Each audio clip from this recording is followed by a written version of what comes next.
Fələstinin şimalında Nasira adlı bir məntəqə var. Orada Allahın peyğəmbərlərindən biri olan İmran peyğəmbər yaşayırdı. O, İsrail övladlarının ən öndə gedən dini bilik sahiblərindən biri və zamanında dua sahibi, yəni namaz və digər ibadətlərdə imamlıq edən idi. Onun Hənna adlı zövcəsi var idi və o salihə bir qadın idi.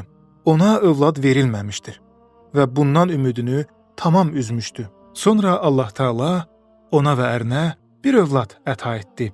Elə ki, dünyaya gələn uşaq qız uşağı oldu, Hənna onu Məryəm adlandırdı.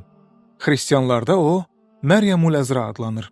Xristian firqələri onun təbiətini müəyyənləşdirməkdə ixtilaf ediblər. Belə ki, onlardan Ortodoks firqəsinin inancına görə o, möminə qadın və Tanrının anasıdır. Protestant firqəsinin inancında isə bu inkar edilir və onun dünyaya Tanrı gətirən müqəddəs qadın olduğuna inanılır. İslam dininə gəlincə isə o, pak, doğru və əməli düz, salih və təqvalı bir kənizdir ki, mələklərin səsini eşitmiş və bir çox kəramətlər sahibi olmuşdur.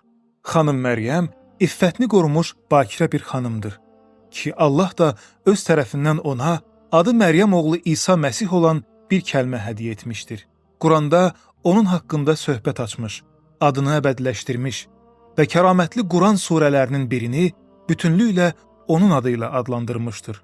Belə ki, Quran-ı Kərimdə və Peyğəmbərin pak sünnəsində xanım Məryəmin fəziləti, onun dünyaya gəlməsi və böyüyüb başa çatması kimi həyatının bəzi təfsilatları haqda söhbət açan çox sayda ayə və hədislər müşahidə edirik ki, bunu da heç bir halda nə xristianlıqda müşahidə edə bilmərik.